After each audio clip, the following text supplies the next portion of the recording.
रूस ने एक के बाद एक भीषण हमले यूक्रेन पर शुरू कर दिए हैं और रूसी हमलों की शुरुआत ही इतनी घातक है, खौफनाक है कि ज़ेलेंस्की 24 घंटे के अंदर ही नेटो और अमेरिका से सीधी मदद की गुहार लगाने लगे हैं। इधर रूसी मीडिया का दावा है कि इस बार यूक्रेन पर रूस के तब तक सीरियल अटैक लगातार होते रहेंगे जब तक कि ज़ेलेंस्की का यूक्रेन सरेंडर को अब तैयार नहीं हो जाता।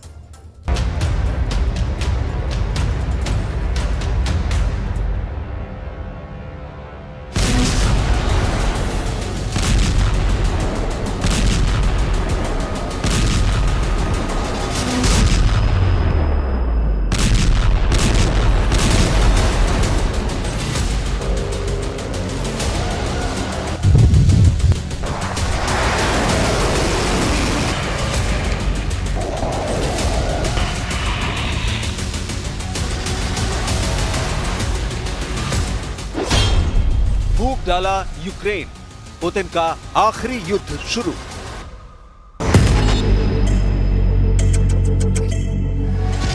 लगभग 40 महीने से रूस यूक्रेन जंग चल रही है और अब जंग ऐसे मुहाने पर पहुंच चुकी है जहां या तो रूस तबाह होगा या फिर यूक्रेन भस्म होगा।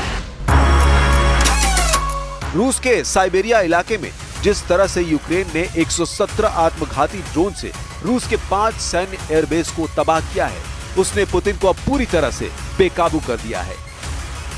अब तो वॉर एक्सपर्ट्स कहने लगे हैं कि ज़ेलेंस्की ने भले ही रूस पर हुए हमले को करने में 18 महीने का वक्त लगाया हो, लेकिन अब रूस 18 हफ्ते में पूरे यूक्रेन को रौंद कर रख देगा। 5 एयरबेस पर हमले के बाद से यूक्रेन पर रूसी हमले शुरू हो चुके हैं। दावा किया जा रहा है कि रूस के ये हमले सीरियल अटैक की तरह लगातार होंगे और यूक्रेन के सभी डिफेंस सिस्टम को तबाह करने के बाद यूक्रेन के बड़े इलाके पर कब्जा किया जाएगा। हालात ये हैं कि तुर्की के इस्तांबुल में हुई मीटिंग के बाद रूस ने यूक्रेन को 2 टूक संदेश दे दिया है। अब रूस के सामने ज़ेलेंस्की के यूक्रेन को सरेंडर हर हाल में करना होगा। इधर नेटो यूरोप भले ही यूक्रेन को जंग में मजबूत करने के लिए एड़ी चोटी का जोर लगा रहे हों, लेकिन अमेरिका की तरफ से ऐसा लगने लगा है कि वो अब पुतिन के रूस से विनाश की हद तक पंगा नहीं लेना चाहता है। हम आपको दिखाने जा रहे हैं कि कैसे पुतिन के रूस ने एयरबेस पर हुए हमलों का बदला लेना शुरू कर दिया है और यूक्रेन को तिल तिल कर मारना शुरू कर दिया है। यूक्रेन पर सीरियल अटैक, 5 प्रांतों पर पूरा कब्जा। पिछले 24 घंटे से पूरे यूक्रेन में जबरदस्त रूसी हमले हो रहे हैं। तबाह इमारतें, जलते ईंधन डिपो और तबाह होते यूक्रेनी हथियारों की तस्वीरें साबित कर रही हैं कि पुतिन की रूसी सेना ने भयानक तरीके से बदला लेना शुरू कर दिया है। ऐसा लग रहा है कि रूस अब यूक्रेन से सीज फायर पर कोई बातचीत नहीं करेगा। जिस तरह से क्राइमिया पुल पर लगभग 1100 से 1200 किलो के बम धमाके से यूक्रेनी सेना ने हमला किया है, उसने रूसी सेना को और ज्यादा भड़का दिया है। पहले रूस के 5 एयरबेस पर यूक्रेनी हमले और फिर क्राइमिया के पुल पर यूक्रेनी हमले ने साबित कर दिया है कि ज़ेलेंस्की का यूक्रेन आग के साथ खेल रहा है, जिसके पीछे कहीं ना कहीं जर्मनी, फ्रांस, ब्रिटेन जैसे देश मौजूद हैं। लेकिन पुतिन ने जिस तरह से ट्रंप के साथ 75 मिनट की फोन वार्ता के तुरंत बाद यूक्रेन पर हमले शुरू किए हैं, वो साबित करते हैं कि यूक्रेन के बहुत बुरे दिन शुरू हो चुके हैं। रूस ने 5 जून की सुबह से यूक्रेन पर बड़े पैमाने पर मिसाइल और ड्रोन हमले किए, जिसमें राजधानी कीव समेत 12 शहर शामिल हैं। यूक्रेन के पश्चिमी क्षेत्रों को रूसी सेना ने निशाना बनाया। इस हमले में कीव सहित टेर्नोपिल, खमेलनिस्की, ओब्लास्ट, लीव और लुत्स्क में विस्फोटों की खबरें आई। कीव में ड्रोन हमलों से कई आवासीय इमारतों और नागरिक बुनियादी ढांचे में आग लग गई, जिसमें कम से कम 16 लोग घायल हुए। मेयर विटाली क्लिट्स्को ने इसकी पुष्टि की है। रूस ने अपने Tu-95MS स्ट्रेटेजिक बॉम्बर से क्रूज मिसाइलें दागी, जिसके बाद यूक्रेन के सभी क्षेत्रों में हवाई हमले की चेतावनी जारी की गई। पश्चिमी यूक्रेनी शहर टेर्नोपिल, जो आमतौर पर रूसी हमलों का निशाना नहीं बनाया जाता है, वहां भी बुनियादी ढांचे और औद्योगिक सुविधाओं पर हमले हुए, जिससे शहर के कुछ हिस्से की बिजली गुल हो गई। लुत्स्क में भी हताहतों की खबरें आई, जहां एक अपार्टमेंट की छत, वाहन और व्यावसायिक संपत्तियां क्षतिग्रस्त हुई हैं।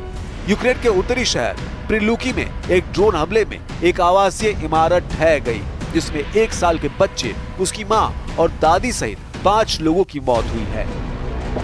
इस वक्त रूस पूर्वी और पश्चिमी यूक्रेन पर बेहद तेज हमले कर रहा है। जो जानकारी मिल रही है उसके मुताबिक Donetsk, Kherson, Kharkiv, Sumy, Chernihiv, Mykolaiv, Zaporizhzhia, Luhansk और बेद्यांस्क के इलाके शामिल हैं। रूसी सरकार के प्रवक्ता पहले ही कह चुके हैं कि रूसी सेना अपनी तैयारियों के साथ लगातार हमले करती रहेगी। Загалом за одну цю ніч було більше 400 ударних дронів, більше 40 ракет, в тому числі балістичних ракет. Цим ударом росіяни пошкодили в Києві житлові будинки, звичайно. А вже ж, звичайно, міську інфраструктуру. В Луцьку, на Волині вони зруйнували.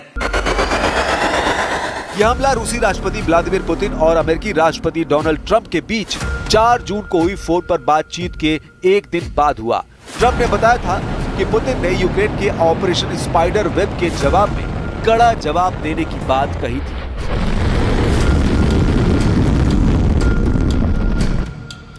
वहीं ब्रिटेन में मौजूद रूस के राजदूत आंद्रेई केलिन ने यूक्रेन के ऑपरेशन स्पाइडर वेब के लिए ब्रिटेन को आंशिक रूप से जिम्मेदार ठहराया और चेतावनी दी कि ये तीसरे विश्व युद्ध को भड़काने की कोशिश हो सकती है। केलिन ने दावा किया कि इस तरह के हमलों के लिए उच्च तकनीक और जियो स्पेस डेटा की जरूरत होती है, जो ब्रिटेन और अमेरिका के पास है। उन्होंने साफ तौर पर कहा कि इस हमले में ब्रिटेन की भूमिका हो सकती है, जबकि ट्रंप ने अमेरिका की किसी भी भूमिका से इनकार किया। यूक्रेन ने रूस के 5 एयरबेस पर हमला करके रूस को भी भारी नुकसान पहुंचाया है। यूक्रेन ने दावा किया था कि उसने ड्रोन्स की मदद से रूस के A-50, Tu-95, Tu-22 M3 और Tu-160 विमानों को निशाना बनाया है। इस हमले के बाद व्लादिमीर पुतिन आग बबूला हो चुके हैं। रूस यूक्रेन युद्ध में जहां एक तरफ ड्रोन और टैंक सुर्खियों में रहे, वहीं अब एक और हथियार चर्चा में है। ज़िरकान हाइपरसोनिक एंटी शिप मिसाइल। ये कोई आम मिसाइल नहीं, बल्कि एक ऐसा हथियार है जिसे रूस अपना गेम चेंजर बता रहा है। खबर है कि यूक्रेन पर रूस इन मिसाइलों से जमकर हमले करेगा। अब रूस लगभग 1200 दिनों से चल रही जंग को और लंबा नहीं खींचना चाहता है। Президент Путин сказал о ответе на атаки по аэродромам. Да, действительно. В продолжение вопроса коллеги про ответ на удары по авиабазам. А каким он может быть и когда он будет? Можете ли вы сказать? Таким и тогда, как и когда посчитают целесообразным. यूएन के मुताबिक 3.5 साल की जंग में 30 लाख यूक्रेनी अपने ही देश में दूसरे ठिकानों पर जा चुके हैं, जबकि 60 लाख से ज्यादा यूक्रेनी विदेशों में शरण लिए हुए हैं। इधर पुतिन ने अमेरिका और यूक्रेन को साफ कह दिया है कि अगर सीज फायर चाहते हो तो यूक्रेन के कम से कम 5 प्रांत रूस के हवाले कर दो। हम आपको बता दें कि रूस ने इन इलाकों पर हमले तेज कर दिए हैं जिन पर वो कब्जा करना चाहता है। अब आप ये जान लीजिए कि पुतिन सीज फायर किन शर्तों पर करना चाहते हैं।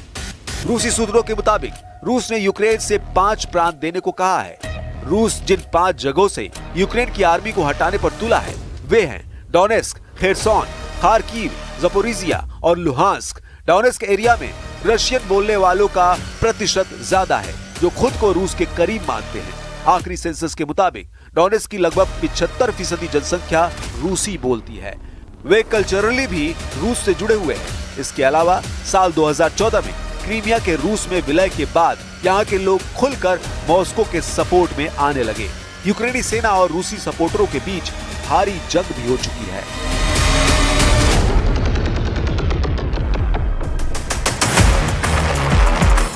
पांच जून को यूक्रेन ने रूस के ब्रांस्क ओब्लास्ट में क्लिंटसी शहर के 5 रूसी मिसाइल सैनिकों के ठिकाने पर हमला किया। रूस के सशस्त्र बलों के जनरल स्टाफ के अनुसार इस हमले में एक इस्कंदर मिसाइल लॉन्चर नष्ट हुआ और 2 अन्य को गंभीर नुकसान पहुंचा। ये इकाई 26वीं मिसाइल ब्रिगेड का हिस्सा थी। कथित तौर पर हमला तब हुआ जब ये यूक्रेन पर अटैक करने वाली थी। इधर रूस के पलटवार से पूरे यूक्रेन में कोहराम मचना शुरू हो गया है। रूस ने जवाबी कार्रवाई में यूक्रेन पर बैलिस्टिक मिसाइलें दागी। यूक्रेन का दावा है कि उसने कई मिसाइलों को अपने एयर डिफेंस से तबाह कर दिया है। यूक्रेन के मैदान से कई विस्फोटक तस्वीरें सामने आई हैं, जिनमें यूक्रेनी हेलीकॉप्टर रूसी ड्रोन को मार गिराते हुए दिखाई दे रहे हैं। रूस ने कब्जे वाले इलाके में अपने SM डिफेंस सिस्टम को तैनात कर दिया है। नेटो देशों ने यूक्रेन को 20 बिलियन यूरो की आर्थिक सहायता की घोषणा की है, लेकिन सवाल उठता है, क्या अब नए तेवरों के साथ शुरू हुए रूसी हमलों को रोकना यूक्रेन के बस की बात है या नहीं? यूक्रेन के मुकाबले रूस 20 गुना ज्यादा ताकतवर देश है, जो अब रूस से अपने वजूद की जंग लड़ने को मजबूर है।